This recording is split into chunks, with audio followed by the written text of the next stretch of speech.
Introduce yourself. My name is Marlon Gordon, a.k.a. G-Man Freddy Cool. Yes, sir. From the city of Compton. Retired gang baby. Don't get that twisted.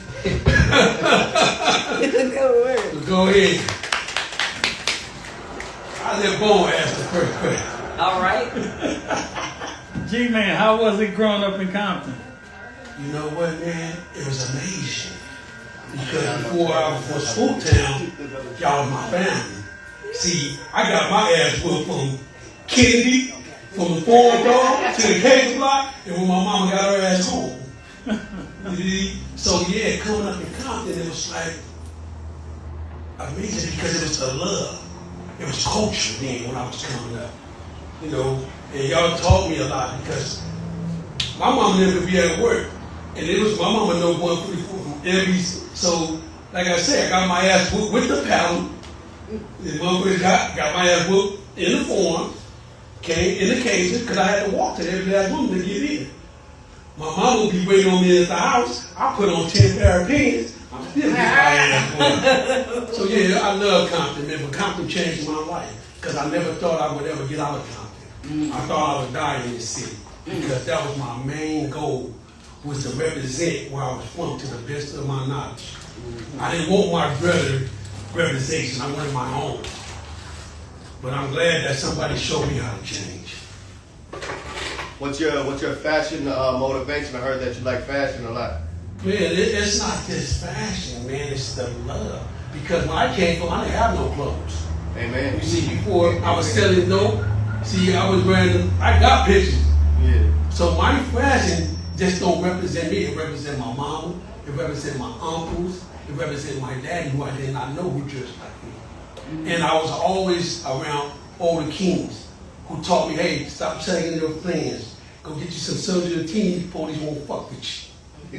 And I started doing that. So now my fashion is just me, it's just who I am. I don't do this to look good. Because I can dress and just be in my house and I still feel good. Amen. Amen. That's right. Hey, yeah, wait, we want it. I got it. Next question. Amen. What childhood memory still makes you laugh today? Huh? What childhood memory still makes you laugh today? My childhood memory that makes me laugh today, it's a lot of them, man. One of them is you. Real talk, man. As a kid, man, you know, like I told you, I used to steal your bike, man. I was a bike stealer, you know. My one memory is with Cosmo. When Cosmo got out the first time, I stole Wombo's bike and he stole it back. And I remember I go knock. See, people don't know, and I tell people this. Eddie Mac and your daddy allowed a lot of people to come in that house.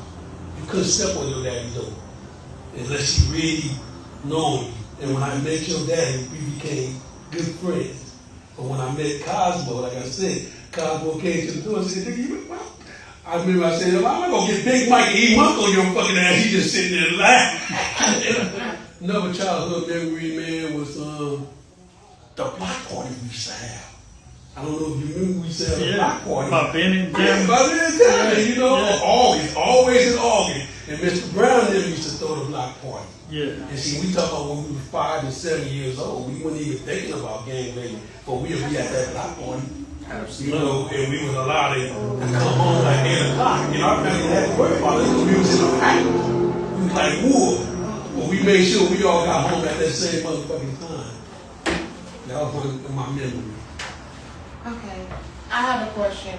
Being you are OG from Compton, what would you tell your youngsters that's coming up behind you and your kids? What would I tell them? Respect their goddamn parents. I would tell them this is not the life. My main goal was when I had my kids was not to let them be where I came from. And none of my kids ever gang bang. And I just teach them the right way. I tell them to go to school because it's another way. Because I remember that court building said I was a threat to society, and I really believed that shit. I didn't know what it means till I got out, really, what that threat was. And I had to realize and say, you know what, I was a threat.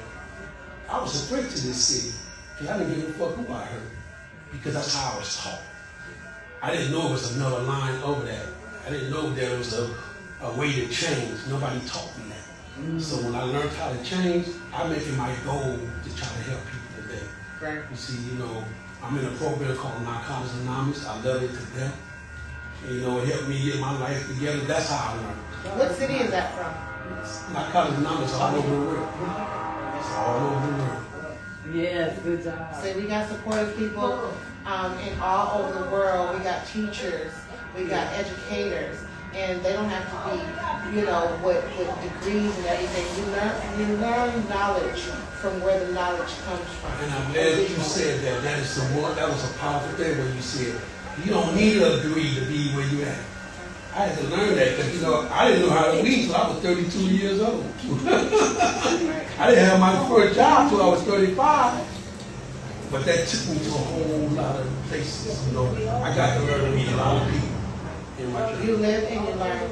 How has your education and your understanding and your growth helped your generational wealth for your children? It helped not just for my children, other people's children too. Because when I learned how to read, it was people who gave me books. It was the people. It was people at my job because I had to learn how to do my job by memory.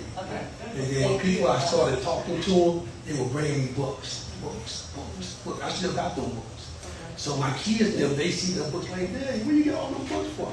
And I tell them that story so they have made. So 5 of my kids already went to college. Yes. Real talk. Yes. My last one is in college right now. Right. I never went to college. I never graduated from Compton High. I got kicked out the first day I checked in. I did for Wharton from day one. Kennedy, they said I was special ed from day one. So I felt that I was special. I mean, in that way, I didn't feel that nobody loved me at that time. Because there was a lot of abuse going on in the city and my household. I didn't know how to tell people that. And I took that and I pushed that on other people and hurt a lot of other people. But right now I'm into making my amends to the people who I hurt today. Treasure that. Yes. Awesome. Your question. Absolutely. So when you say change, you taught yourself how to change, or Oh no. or what guided you to that place? I was at Woody, rest in peace, house. We stayed on 107 over there on Butler, we in the gosh. And I got caught with some dope. I was smoking PCP and doing dope, don't get it twisted. And I got caught. And I think that was my higher powers telling me it was meant for me to go to jail that day. It was in 2001, 2000. Police pulled me over. I went to the Inglewood courthouse, and the judge said, "Go get help." I didn't know what the fuck help meant, but I was like, "Okay, just let me out." Okay. And she said, "That's gonna help me." Yeah, she said, "I would drop all your felonies if you go get help." That day I left that courthouse, I went to go sit on my mama's porch, and I never seen a look on my mama's face like I seen this time. And they woken me up, and some said, "Go carry your ass down to that place," they told me.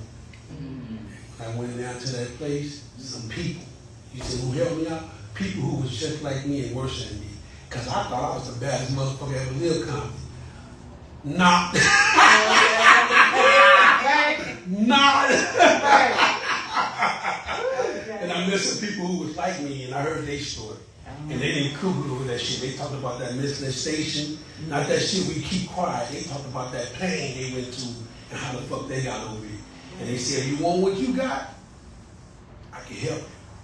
So they guided me from that way. I went to that place down the street from my mama's house. I stayed here for a year. I never looked back. Never been to the penitentiary. Amen. Been out almost 31 years. Come on now. Never seen it. Thank you. And I want you to know, kings and queens, we are kings and queens. Don't ever get that twisted. Love y'all. Amen. Amen. Oh my God.